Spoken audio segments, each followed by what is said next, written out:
Ele sabia que você viria aqui nesse lugar, nesse momento, nessa hora. E quando nós nos dispusemos a vir, o Senhor também foi preparando o nosso coração para esse encontro. Eu quero convidar você a fechar os seus olhos e a orar e pedir ao Espírito para que a palavra venha tocar o teu coração nesse momento. Que aquilo que o Senhor vai falar possa penetrar profundamente na tua alma, trazer cura, trazer intimidade com Deus, trazer restauração, trazer uma unção fresca, um óleo renovado sobre a nossa cabeça.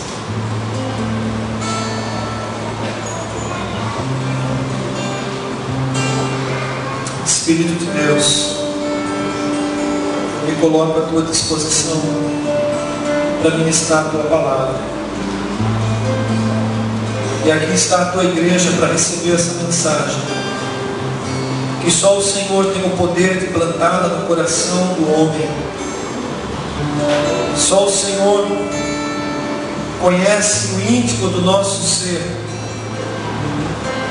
E eu peço ao Espírito de Deus que cada coração que adentrou esse templo hoje seja preparado por Ti para receber essa semente preciosa que é a Tua palavra.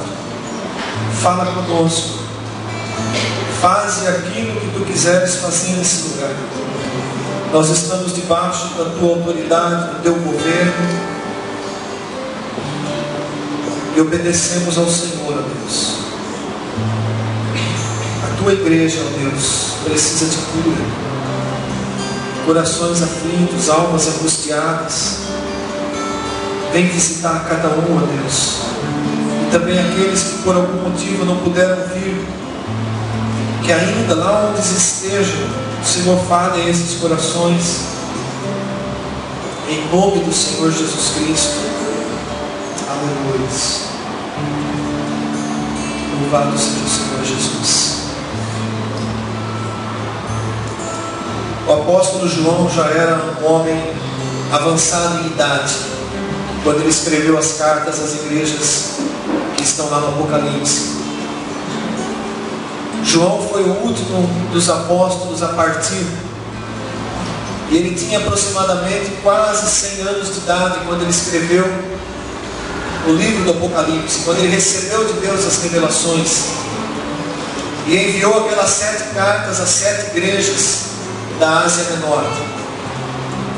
E uma das cartas foi enviada a uma igreja a qual não recebeu nenhuma repreensão de Deus. Era uma igreja a qual nós podíamos olhar para ela e ter como um referencial para a nossa vida. Está lá em Apocalipse capítulo 3,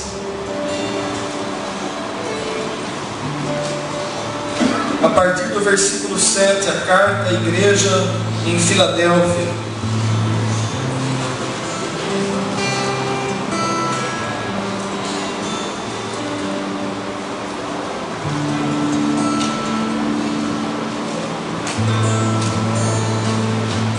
Apocalipse 3, do 7 ao 13.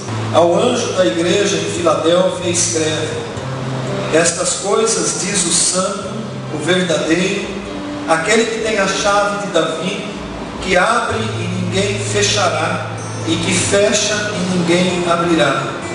Conheço as tuas obras. Eis que tenho posto diante de ti uma porta aberta, a qual ninguém pode fechar. Que tens pouca força, entretanto, guardaste a minha palavra e não negaste o meu nome. Eis que farei que alguns dos que são da sinagoga de Satanás, desses que a si mesmos se declaram judeus e não são, mas mentem, eis que os farei vir e prostrar-se aos teus pés e conhecer que eu te amei. Porque guardaste a palavra da minha perseverança, também eu te guardarei da hora da provação que há de vir sobre o mundo inteiro, para experimentar os que habitam sobre a terra. Venho sem demora. Conserva o que tens, para que ninguém tome a tua coroa. Ao vencedor faloei coluna no santuário do meu Deus, e daí jamais sairá. Gravarei também sobre ele o nome do meu Deus, o nome da cidade do meu Deus, a nova Jerusalém, que desce do céu, vinda da parte do meu Deus, e o meu novo nome. Quem tem ouvidos, ouça o que o Espírito diz às igrejas. Amém? Eu quero começar refletindo um pouco nesse versículo de número 8. Porque essas palavras foram o próprio Senhor Jesus que ditou ao apóstolo Paulo, ao apóstolo João. Então, quando você ouve essas palavras, entenda que é o próprio Senhor Jesus dizendo essas palavras para você. E Ele está dizendo essa noite: eu conheço as tuas obras, e eis que eu tenho posto diante de ti uma porta aberta, a qual ninguém pode fechar. O Senhor está dizendo isso para a igreja hoje. Ele conhece as nossas obras, Ele conhece os nossos limites, Ele conhece o nosso esforço, Ele conhece as nossas lutas, Ele conhece aquilo que nós passamos, Ele conhece as nossas provações, as nossas tribulações. O Senhor conhece. Talvez as pessoas que estão mais próximas de nós não conhecem aquilo que nós passamos no nosso íntimo, mas o Senhor Deus conhece todas as obras, todas as circunstâncias, todas as situações. O Senhor conhece. E Ele diz: eu tenho posto diante de ti uma porta aberta, a qual ninguém pode fechar. Amados, o que representa uma porta aberta? Parta do princípio de uma prisão, de uma cadeia, onde as portas são fechadas, onde há ferrolhos, onde não há saída. Quando o Senhor diz: eu tenho posto diante de ti uma porta aberta, Ele está dizendo: para a tua situação a saída, para aquilo que você está vivendo, eu abro um caminho, eu preparo um caminho para você andar, para você caminhar, para você sair da situação que antes estava presa, mas agora uma porta está aberta diante de ti e ninguém pode fechar. Aquilo que o Senhor abre, ninguém fecha. Aquilo que o Senhor prepara para um filho, para uma filha, ninguém põe a mão. Satanás não tem poder de pôr a mão naquilo que o Senhor prepara para nós. O Senhor está dizendo: eu abro uma porta na tua vida, eu faço um caminho novo, e essa porta que eu abri, não há quem possa fechar, não há quem possa impedir de você se levantar e passar por ela e caminhar. Então o Senhor traz essa palavra para nós hoje como uma palavra de renovo sobre a nossa vida. Por que, amados?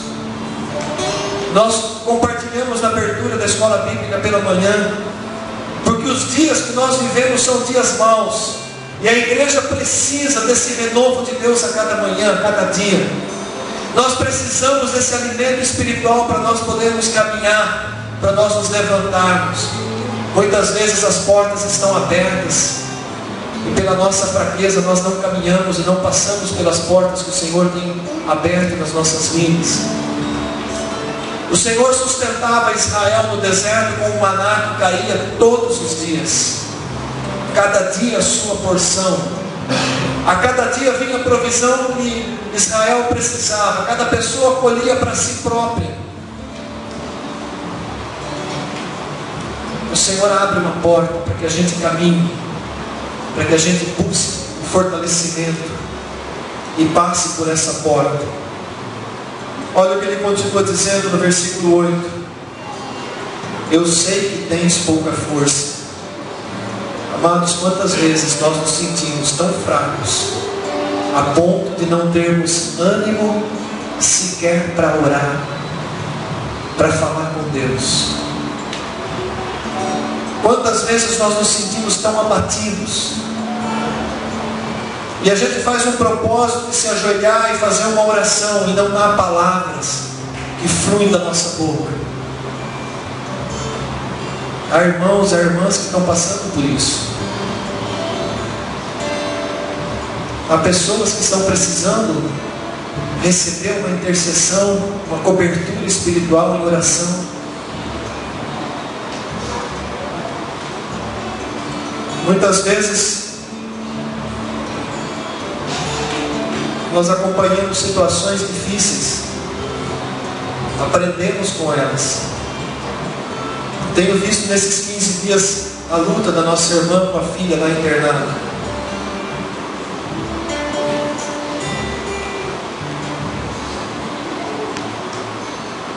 O alimento que sustenta só podemos buscar em Deus. Ele é a única fonte. Ele é a única fonte.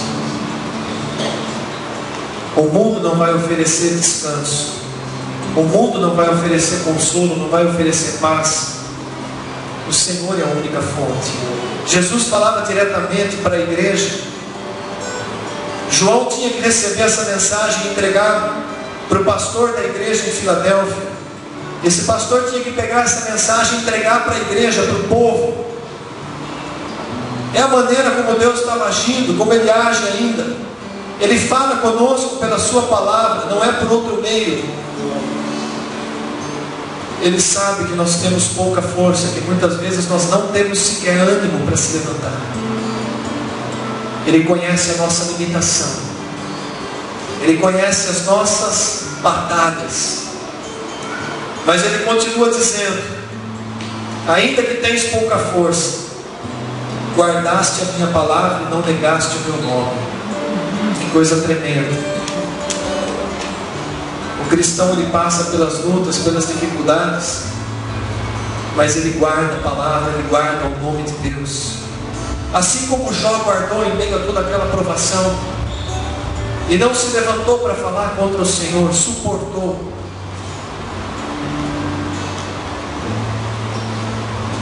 Ainda que essa igreja de Filadélfia era uma igreja fiel ao Senhor, era uma igreja que recebe elogios, uma igreja que era exemplar, ainda assim essa igreja não ficou sem passar por provações. Inimigos se levantaram contra aquela igreja.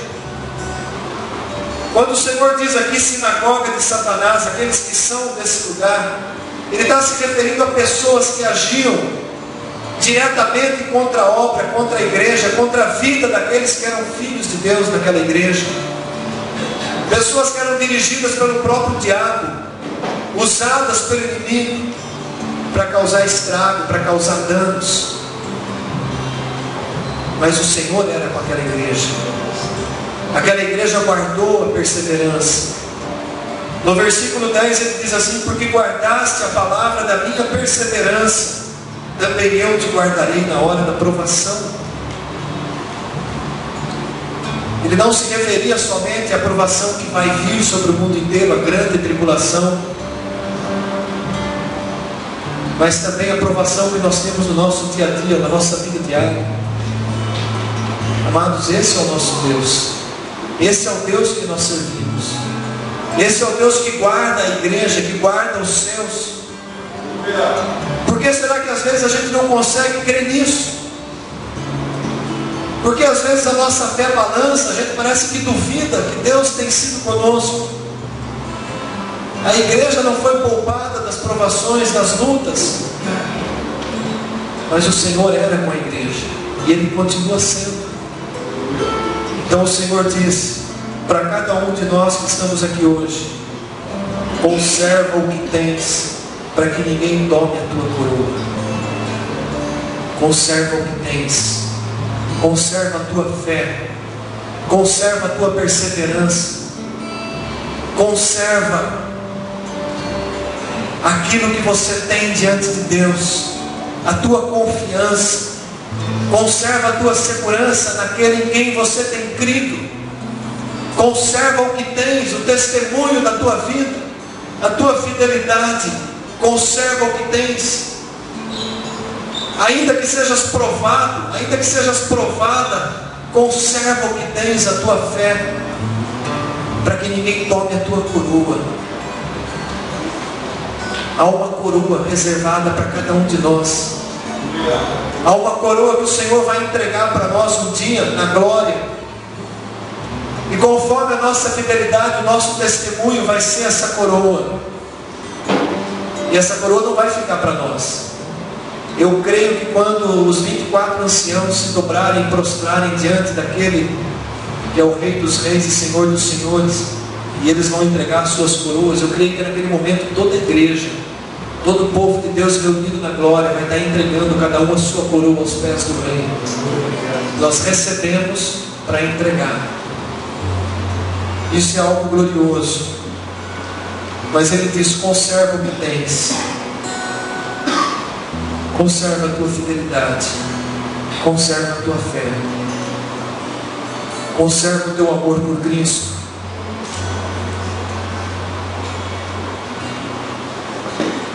O vencedor, falo-ei coluna no santuário do meu Deus. Muitas vezes nós esperamos recompensas nessa vida, e não é sempre que nós vamos ter as recompensas nessa vida. As principais recompensas que nós teremos, elas serão recompensas eternas. As principais recompensas que a igreja vai receber é para desfrutar na glória. Ainda que muitas vezes o Senhor derrama sobre nós bênçãos para a nossa vida material, as principais bênçãos, elas são espirituais, amados. Então não perca a tua esperança, não desanime, continue a caminhar. O Senhor vai continuar abrindo as portas. Algumas Ele abre para você entrar, e outras que não serviram Ele fecha para que você não volte por elas, porque não foram boas. Ele diz: aquelas a quem eu abri, ninguém pode fechar, e também aquelas que eu fechar, ninguém pode abrir. Uma das coisas que me tocou muito ontem na ministração da pastora Célia, quando ela falou sobre discernir os tempos, é que nós precisamos discernir o momento que nós estamos vivendo. O cristão, ele tem essa capacidade, porque o Espírito Santo nos dá essa capacidade de discernir o momento que nós estamos vivendo. Mas ela disse assim: só consegue discernir o momento aqueles que estão buscando em Deus, quando há relacionamento com o Pai. Então nós compreendemos o porquê que estamos vivendo esse momento. Nós somos capazes de entender até quando vai durar esse momento. O tempo é como estações. Nós estamos aí no inverno, apesar de estar frio, mas a gente consegue perceber quando vai ter uma mudança no dia. Começa a soprar um vento diferente, começa a formar nuvens. Nós conseguimos discernir. Espiritualmente também é assim. Quando nós buscamos em Deus, nós conseguimos discernir as situações da nossa vida. Nós entendemos quando o Senhor fecha uma porta e quando Ele abre uma porta. Amados, o segredo de tudo é manter o relacionamento com Deus. O ponto-chave é manter a intimidade com o Senhor. E só há uma maneira de fazer isso: buscando a Deus todos os dias, dobrando os joelhos, se fechando no teu quarto, falando com o Pai. Essa é a única maneira de compreender aquilo que Deus está fazendo ou desejando fazer na nossa vida. Eu achei maravilhoso quando ela deu o exemplo ontem da rainha Esther. Ela disse assim: Esther havia sido escolhida para ser rainha, havia sido preparada. Quem conhece a história da rainha Esther sabe. Ela assumiu o posto de rainha. Quando o rei a chamava, ela podia se colocar na presença do rei, mas ela tinha uma missão para cumprir. Deus queria fazer algo através da vida dela, e se ela não discernisse o que Deus queria fazer, se ela não buscasse, se ela não tivesse um entendimento da vontade de Deus, ela não ia ver o momento em que a porta se abriu. E quase que ela não vê, porque é preciso Deus usar a vida daquele tio Mordecai, e ele faz ali o papel do Espírito Santo. Ele abre o entendimento dela para aquele momento que a nação de Israel estava vivendo, correndo o risco de ser exterminada. E Esther também era judia, e só ela podia se aproximar do rei para interceder pelo seu povo.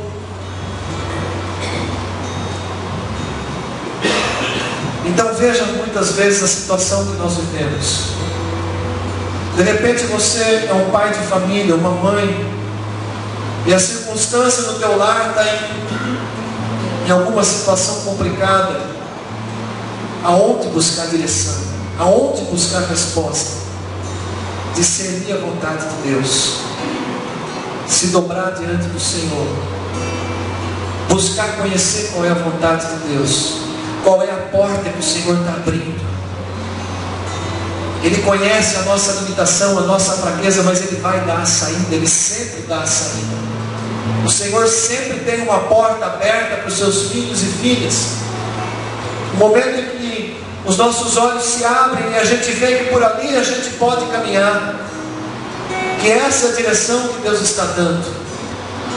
Muitas vezes não é a nossa vontade, não é aquilo que nós esperávamos. Nós podemos olhar para o apóstolo Paulo, na passagem que ele fala, por exemplo, sobre o espinho na carne, quando ele diz ao Senhor: 3 vezes eu roguei ao Senhor que tirasse esse espinho da minha carne. A Bíblia não diz o que é esse espinho, mas era um espinho, era algo que feria, era algo que machucava, era algo que estava incomodando a vida do apóstolo Paulo. Qual foi a porta que o Senhor abriu para ele? A graça. O Senhor não tirou o espinho dele. O Senhor não amenizou a dor que ele estava sentindo. Não se sabe se era uma enfermidade, o que era esse espinho na carne de Paulo. E o Senhor também conhecia a fraqueza e a limitação de Paulo, porque ele era um homem como nós somos. O Senhor disse para ele: a minha graça te basta. A porta que o Senhor abriu para Paulo naquele momento foi a sua graça. Quer que eu diga mais? Essa porta está aberta para todos nós. Quando as situações da nossa vida estão difíceis, nós podemos olhar para a graça de Deus, o favor imerecido, aquilo que nós não merecemos, mas o Senhor derrama sobre a nossa vida. Esse é o amor do Pai. Nós estamos celebrando hoje o Dia do Pai, né? Ainda que seja uma data puramente comercial, nós podemos olhar para o nosso Pai, aquele a quem podemos chamar de Abba, Paizinho. É Ele quem abriu a porta da graça. É Ele quem tem o consolo, quem tem o refrigério. É Ele quem tem a palavra de descanso. É Ele quem traz o alívio à nossa alma no momento da tribulação. A palavra diz que Ele é o nosso refúgio, que Ele é a nossa fortaleza, que Ele é o socorro bem presente nas tribulações. A palavra diz que Ele é a nossa torre forte.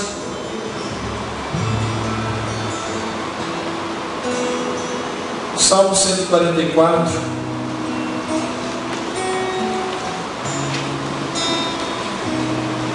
Ele traz uma revelação de quem é o Deus que nós servimos. O Deus que abre as portas. Davi, quando escreveu esse salmo, estava vivendo um momento terrível na vida dele, debaixo de perseguição cruel, e ele clama a proteção de Deus. Em poucos versículos ele fala tantas coisas a respeito de quem é esse Deus. Ele começa dizendo: bendito seja o Senhor. Quando a palavra de Deus escreve Senhor com todas as letras maiúsculas, ele se refere ao Deus Pai, ao Criador, ao Todo-Poderoso. Bendito seja o Senhor, rocha minha,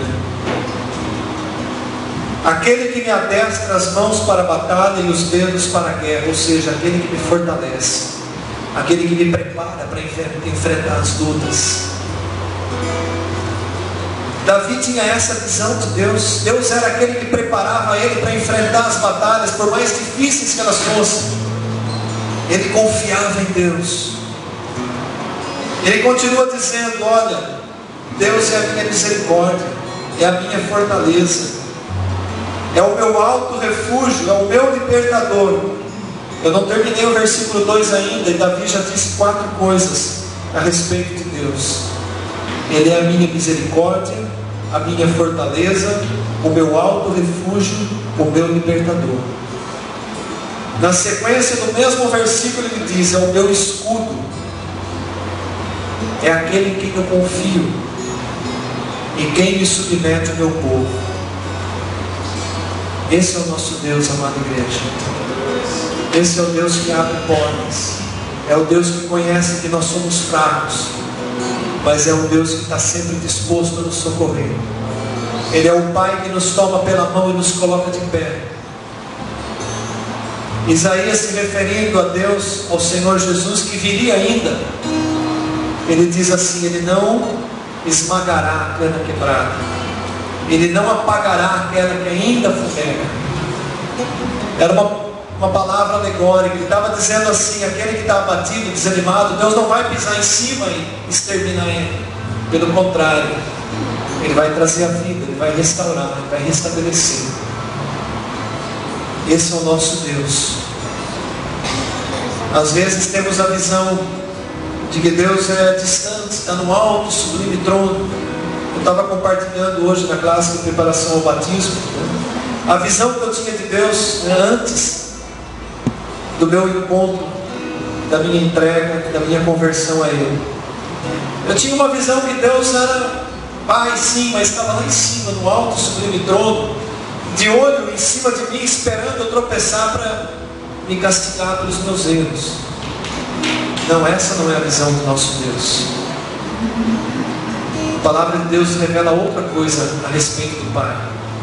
Ele está assim no alto, sublime trono, diz Isaías, mas Ele está também com aqueles que têm o coração contrito, quebrantado. Ele é um Deus presente. Por isso que um dos nomes que são atribuídos a Ele é Emanuel, é Deus conosco.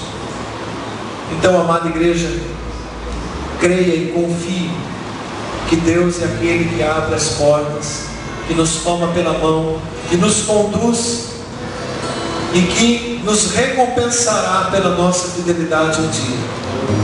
Eu quero convidar o Ministério de Louvor à frente e nós vamos ter um momento de intercessão, de oração. Eu sei que muitos aqui estão desfrutando de um momento bom, de um momento de descanso, mas eu sei também que alguns estão passando por situações de lutas. Então essa palavra vem de uma maneira mais específica por esses que têm passado por situações de lutas. Eu conheço a tua fraqueza. Eu sei que você precisa de mim, Deus diz. Por isso eu abro uma porta diante de ti. E essa porta que eu abro, ninguém pode fechar. Então vamos levantar as nossas mãos. Que a graça e a paz do Senhor Jesus Cristo, o amor do Pai e a comunhão do Espírito Santo permaneçam conosco. Amém e aleluia. Abraça quem está ao seu lado. Desejo uma semana de vitória.